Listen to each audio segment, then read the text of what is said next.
Hello friends, welcome to my YouTube channel kitchen tips with Isha. जैसा कि हम सब जानते हैं दोस्तों कि नारियल का इस्तेमाल हर घर में होता है, चाहे वो चटनी के रूप में हो, डेजर्ट या किसी रेसिपी में। आपने देखा होगा हम ज़्यादातर उसकी गिरी का ही इस्तेमाल करते हैं, और जबकि उसके छिलके या शेल को वेस्ट समझकर फेंक देते हैं कि उनके भी इतने यूज़फुल इस्तेमाल होते हैं हमारी लाइफ में, जो ज़्यादातर हम नहीं जानते हैं। आज मैं उन्हीं से रिलेटेड कुछ टिप्स लाई हूँ और आशा करती हूँ कि वो आपके लिए बहुत ही मददगार साबित होंगी। चलिए देख लेते हैं वो टिप्स क्या है। वीडियो शुरू करने से पहले दोस्तों, अगर आपको मेरी वीडियो अच्छी लगती है तो प्लीज़ इसे लाइक कीजिएगा, और ऐसी ही इन्फॉर्मेटिव वीडियो देखने के लिए मेरे चैनल को बेल आइकन के साथ सब्सक्राइब कीजिएगा। चलिए देखते हैं अपनी टिप्स को।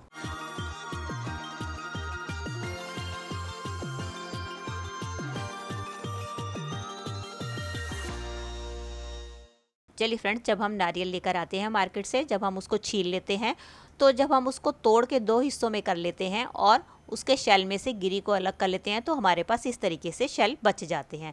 तो आज मैं इसके सेल से रिलेटेड ही आपको कुछ टिप्स बताने वाली हूँ कि हम उसको किस तरीके से इस्तेमाल कर सकते हैं। चलिए, इसका सबसे पहला इस्तेमाल हम एज ए कैंडल स्टैंड भी कर सकते हैं, क्योंकि अगर हम नॉर्मल कैंडल को कहीं सरफेस पे लगाते हैं और उसको जलाते हैं तो आपने देखा होगा इसका मोम पिघल पिघल के हमारे सारे सरफेस पे लग जाता है, जिससे कि उसको छुड़ाना बहुत मुश्किल हो जाता है। तो अगर हम इसको कैंडल को इसके अंदर लगाएंगे तो इसका जो भी मोम गिरेगा वो हमारे इस शेल के अंदर गिरेगा और हमारी सरफेस ख़राब नहीं होगी। चलिए देख लेते हैं नेक्स्ट टिप को। कई बार दोस्तों हमें अपने ऑयल वगैरह को किसी दूसरे कंटेनर में ट्रांसफ़र करने के लिए फ्यूनल या कीप वगैरह की ज़रूरत होती है। कई बार वो हमारे पास अवेलेबल नहीं होती, तो हम इसका इस्तेमाल भी कर सकते हैं या एज ए फ्यूनल भी कर सकते हैं।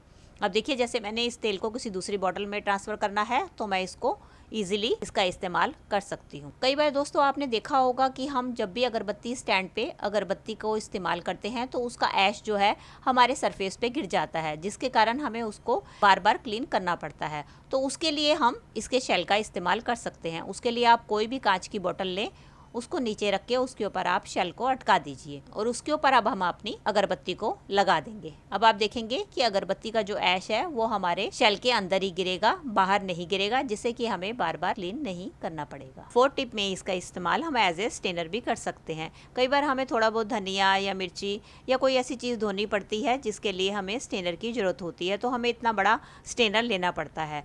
तो हम इसके लिए इसका शेल भी इस्तेमाल कर सकते हैं। अभी देखिए, मुझे जैसे थोड़ा सा धनिया तो धोना है सब्जी के लिए, तो मैं इसको इसमें इजीली धो सकती हूँ। अब आप देख सकते हैं कि हमारा धनिया अच्छी तरीके से धुल चुका है, और आप ये देखेंगे इसकी मिट्टी जो है पूरी पानी में आ चुकी है और हमारा पानी कितना गंदा हो चुका है। चलिए बढ़ते हैं अगली टिप की तरफ।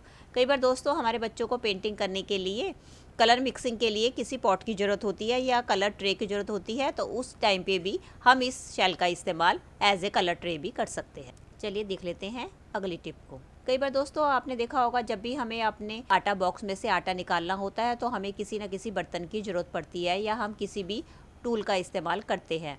तो उसके लिए हम अपने शेल का इस्तेमाल भी कर सकते हैं, और ये देखने में कितना नेचुरल और ऑर्गेनिक भी लगता है।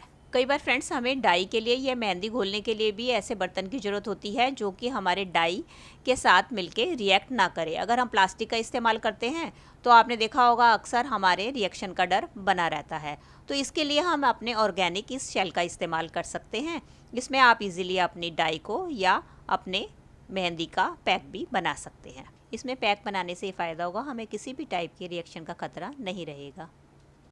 इस तरीके से आप दोस्तों इसके शेल का इस्तेमाल और भी बहुत सारे कामों में कर सकते हैं। जैसे आप इडली बनाने में भी इसका इस्तेमाल कर सकते हैं, और वड़ा बनाने में भी इसका इस्तेमाल कर सकते हैं। अगर मैं इन सब को दिखाती तो मेरी वीडियो काफ़ी लंबी हो जाती, इसलिए मैंने आपको जो कुछ मेन इस्तेमाल थे वो आपको मैंने इसमें दिखाए। चलिए आप बढ़ते हैं इसके अगले टिप्स की तरफ। दोस्तों हमने शेल का इस्तेमाल तो देख लिया।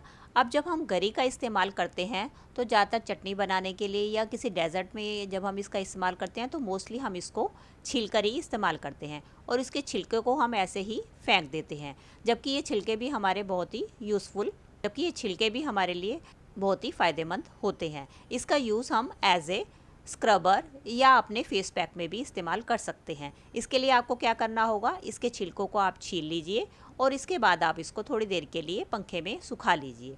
उसके बाद हम एक मिक्सी का जार लेंगे, उसके अंदर इसके छिलकों को डाल के हम पीस लेंगे।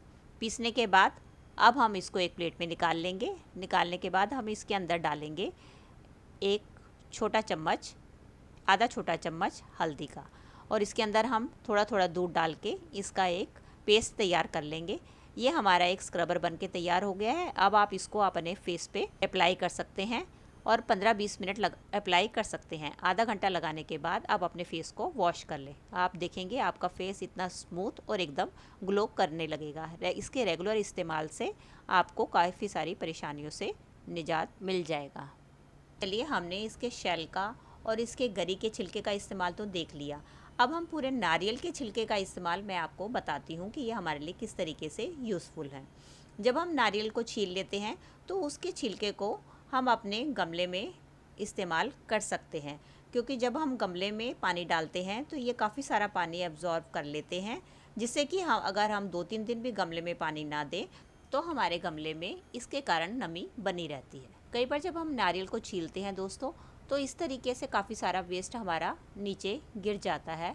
इसको भी आप एक प्लेट में निकाल के किसी डिब्बे में डाल के स्टोर करके रख सकते हैं, और जब भी आपको स्टोर करके रख सकते हैं।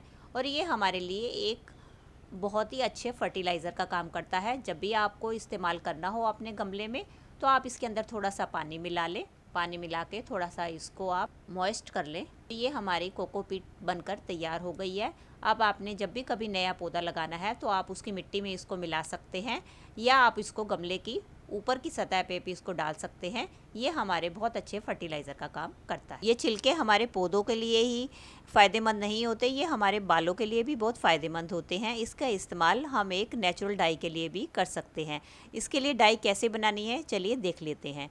इसके लिए हम गैस पे एक लोहे की कढ़ाई चढ़ा लेंगे और इसके अंदर हम अपने छिलके डाल के उसको जब तक पकाएंगे जब तक कि इसका रंग एकदम काला नहीं हो जाता और उसके छिलके पूरी तरीके से जल नहीं जाते। अब ये देखिए, मेरे को इसको पकाते हुए काफ़ी टाइम हो गया। ये प्रोसेस थोड़ा सा लंबा है, इसको जलने में थोड़ा सा टाइम लगता है। अभी देखिए मेरे छिलके जो हैं पूरी तरीके से जल चुके हैं। अब ये पूरी तरीके से राख बन चुके हैं। अब हम इसको एक प्लेट में निकाल के ठंडा होने के लिए रख देंगे। अब ये देखिए मेरे ये जो है ऐश है, ये बिल्कुल ठंडी हो चुकी है। अब हम इसको डाई बनाने के लिए इसको हम एक कटोरी में स्ट्रेनर की मदद से छान लेंगे। अब जितनी डाई हमें चाहिए उतना हम एक कटोरी में निकाल लेंगे और उसके अंदर एलोवेरा जेल मिलाकर एक पेस्ट तैयार कर लेंगे। ये देखिए हमारी इंस्टेंट डाई बनकर तैयार हो चुकी है। इसको मैं अभी आपको बालों पे लगा कर दिखाती हूँ। इससे आपके बाल जो है इंस्टेंट ही काले हो जाएंगे। अब आप देखेंगे मैं लगा रही हूँ तो बालों का कलर एकदम से काला हो गया है। इसके इस बात का ज़रूर ध्यान रखें कि ये आपकी इंस्टेंट डाई है। जब अगर आप इसको वॉश करेंगे तो इसका रंग चला जाएगा। ये इसके लिए इस्तेमाल होते हैं कि बाई चांस आपको कई बार बाहर जाना पड़ता है अचानक और आपके बाल सफ़ेद होते हैं, तो आप उसको इंस्टेंटली इसके ज़रिए आप उसको काले कर सकते हैं। एलोवेरा जेल, अभी तो आपको एलोवेरा के कारण ये आपको थोड़ा सा लिक्विड दिख रहा होगा, लेकिन थोड़ी देर बाद ये एलोवेरा उड़ जाता है और ये डाई आपके बालों पे इस तरीके से लगी रह जाती है।